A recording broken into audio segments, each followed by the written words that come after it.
Hey, San Antonio, Duke John, coming at you with another Beacon report. God bless you in the new year. I hope your holidays were sensational. You might not know that January is National Trafficking Awareness Month.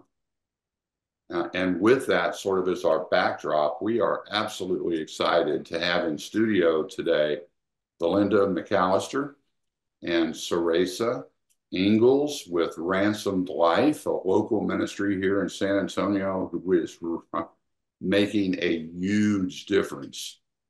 The movie Sound of Freedom came out. Everybody got excited and engaged to some degree in this whole trafficking and sex trafficking arena. And we don't want that to go away, right? Because I think you're going to learn some things today as we move through the Beacon Report. Um, some things that you can really do even with your own kids. So stay tuned. Belinda, Ceresa, welcome to the Beacon Report. Well, thank you for having us, Duke. We're excited. Ceresa, you good? I'm good. All right. Excited to be on. Thank you. You betcha. So maybe, just start, tell us a little bit about who Ransom Life is and what you do. Well, we are a faith-based nonprofit here in San Antonio, and we serve Bexar County and all the small counties around us. And I'm going to try really hard not to talk with my hands because that's what I do. I kind of get a little bit revved up and my hands start go flying, so I'll hang on to them. We are based on Isaiah 43. And if you'll remember, that's where God says, I have called you by name. You are mine. And the kids that we serve have been either trafficked or sexually exploited. And they don't have a lot of self-identity. They've lost most of what they called themselves. And so to reassure them that in God's eyes, first and foremost, and those of us that serve as well, they have a lot of worth. And they need to know that God says, you're mine. You're worth something big. So that's what we do. We do serve them two different ways: through prevention education in schools and youth organizations, and secondarily through the healing process with counseling and mentoring. And so those are the two big pieces. I've been with Ransomed Life 6 years. Ceresa's been 8. So we're kind of the veterans in this battle because it's been a new battle since the beginning. Ceresa, do you want to add anything?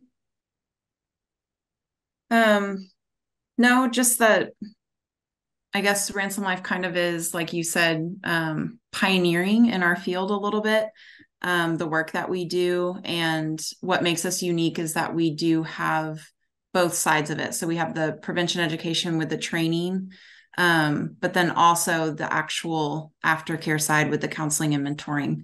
And both of our teams are able to essentially feed off of each other and provide each other with new real-time information of what's going on in our city. So maybe just a quick testimony. Maybe each of you can take this, a short testimony about somewhere that you may have been and did some education and kind of the response from that. And then maybe a short testimony about someone that was rescued from trafficking that you were able to help. Duke, we love it when at the end of a presentation in a school that we have maybe middle school kids bumping into each other and talking about, this is what it looks like. This is how I can help you. And then they start looking after each other. And that piece of it's so important. We may train the teachers and the counselors and the staff and the kids, but if you've got 500 middle schoolers sitting there talking about what they just saw, and they then began to form this circle around each other. And some actually do come forward and say, I didn't know that's what was happening. I thought this 30-year-old guy was in love with me and I found him on Instagram. So when you start to see that open up, that they can talk about it, and there's somebody that they can trust to talk about it, we leave every presentation saying one thing: you are worth more than anything that somebody's going to offer you. You're worth more. But more importantly, those adults that are in this room, you've got to be that trusted adult, that one person that the next door kid or the niece or nephew, whoever it is that's around in your world, they know they can come to you with the worst thing they've ever done in their whole lives, and you're still going to love them and you're going to help them. And so that's what's super important on the prevention side.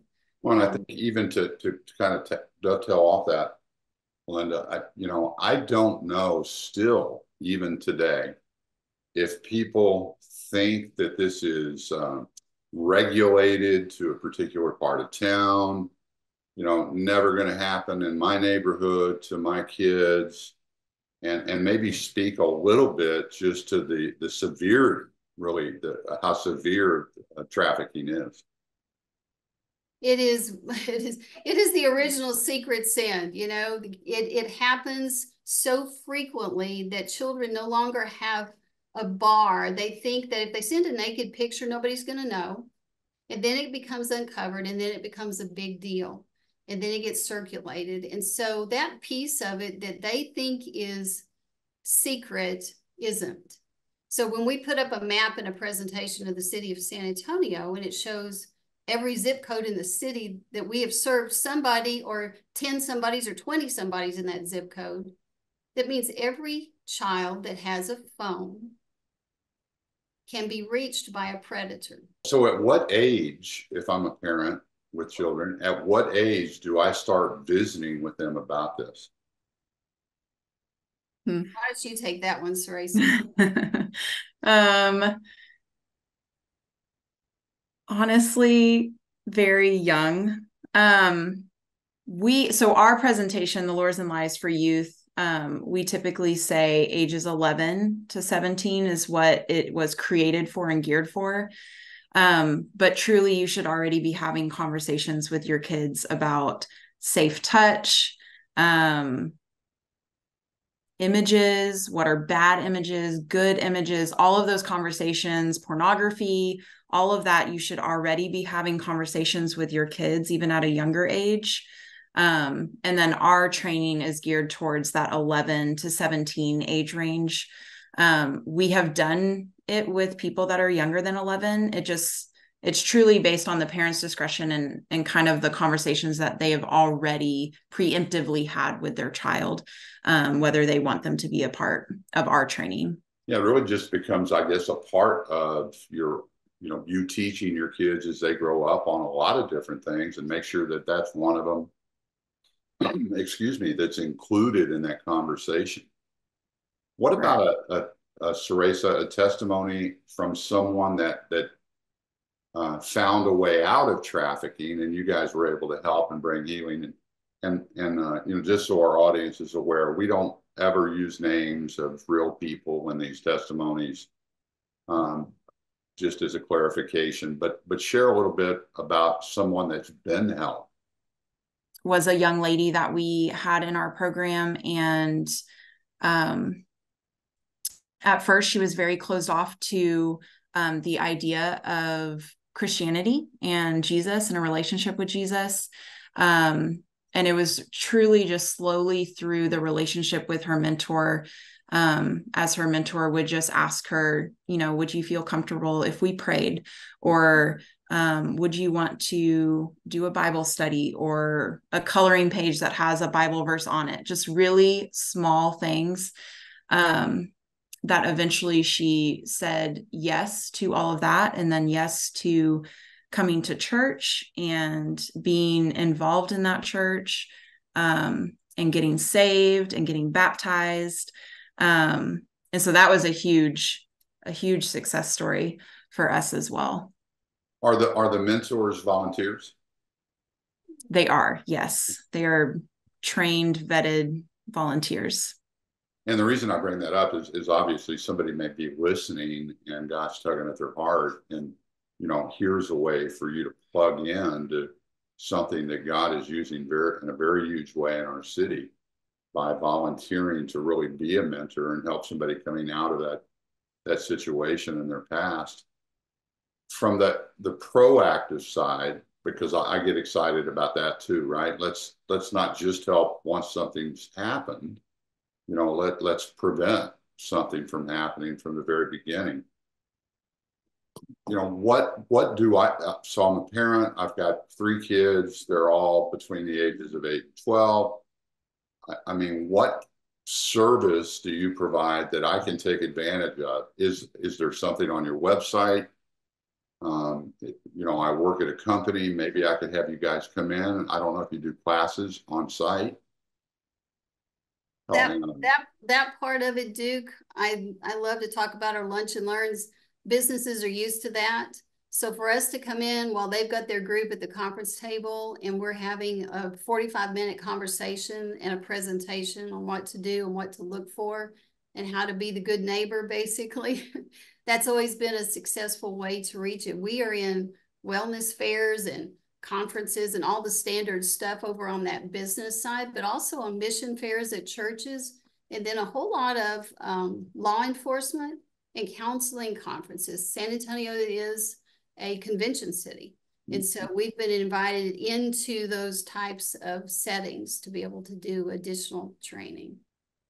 So let's even go beyond my own family, right? I mean, can you give me in, 45 seconds or so, some sort of a list as I'm out in public? What are the things that I'm looking for that would indicate to me that someone's being trafficked here? Control. You see a child with someone and the adult that's with them kind of doesn't look like a dad or a brother or whatever. They don't act like you think that someone might. What we're often told on the medical side is that person controls the identity. Like if there's an ID for a child to see a doctor, or it's really about the control piece. They don't want them out of their sight. Even if they need to go to the bathroom, they're going to go to the bathroom and wait right there at the door for them. If they're at McDonald's, this is a common one that we use, and it is a day like today where it's cold and windy. A kid would typically have jeans and tennis shoes and a sweatshirt on. But maybe this child has flip-flops and shorts and a t-shirt that's short sleeve. So they're not dressed appropriately. There's a whole lot of the flags that could be any number of things. If they're acting strangely, maybe there is someone that's being loud, unkind, and forceful with them. There's just pieces of those that may fit under several umbrellas, but truly, Sarasa, you can back me up on this or not, but it's really kind of the control piece. There's an age discrepancy and they don't seem like their family. Is there also, I think there is, right, some sort of a national or international sign that someone may try and give you in the event that they're in some sort of a trafficking situation? You got it down, Sarasa? Go for it. Thanks. Yeah, so you hold your hand up, thumb in, and then this down. Yeah. Okay. Good. That's good to know as well. And so, I mean, gosh, we could go down a lot of rabbit trails here, but let's say that I think that I'm seeing this thing that you're describing. What do I do? You need to call law enforcement. People have a tendency to want to step in and be the one to save the child. You don't know if that predator with them may be carrying a gun, a knife, may be wanted in 30 states. You just don't know the story. So to be able to immediately get on your phone, and we teach our audiences to keep your local law enforcement in your favorites. In other words, just put them in there as help, sheriff, help, SAPD, help, the list, human trafficking hotline. Sure. But if you're standing somewhere and you see it happening, it's just step over to the side, make the phone call, and then start logging every detail you can think of. Not just how they're dressed, but a car, a license plate, anything that you overhear or see, just the details mean everything. We have seen this happen over and over. Those details give law enforcement just enough room to track somebody down and get them. It does so much matter. Well, San Antonio, I hope you're listening. I mean, lots of opportunity here, excuse me, for you to partner up with Ransomed Life. I mean, talk to someone at your school, at your place of work, at your church, in your small group. Set them up to, you know, for a time to come and spend with your people and learn more about both the signs and, more importantly, perhaps, the proactive steps that you can take. Two, volunteer. You know, if God's tugging at your heart, and I'm sure there are other opportunities that you have on your website, volunteer and help out. You know, the greatest sacrifice that any of us can give is our time. Three, I know that the ministry operates by faith, right? And so I hope, man, I mean, you know, saving a life and changing a life is priceless. So we can't put you know, $500 is going to save 2 girls. You know, we don't know what that is, but the Holy Spirit knows what you're supposed to give. And I think there are some on here listening this afternoon that are supposed to make a donation. Give us the website where they can go for more info and resources and to give. It's ransomed with a D, ransomedlifetexas.org. And one thing for sure, Duke, on our website, it is not just a dictionary, tons of little 3-minute videos that you can learn something quickly and to be able to help. And that's super important. And I think there's one thing our population, especially in this area, understands, and that's the cost of counseling. So if you want to quantify in someone's head that one child gets 1 counseling session, and maybe that's $75 with us, we charge nothing. Right. Our population receives counseling for free. But if they want to donate and equate it that way, then maybe that's a number. Well, great. I think start to a new year. Maybe you learned something new today, as Teresa and Belinda both shared with us. San Antonio, come on, awesome ministry. You need to, one, get involved somehow and at least have them show up and do some education or go to the website and get resources. But two, come on, let's stand with them in this battle. Obviously, the number of educational services they can provide and the number of people that they can help that are coming out of trafficking is directly tied to the amount of support that you and I are able to give them. Thank you guys for being with us on the Beacon Report. San Antonio will be back in touch with you soon with another one.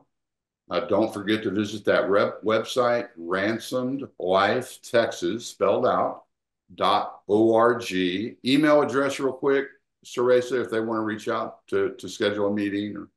You could just do info@ransomedlifetexas.org. There you have it.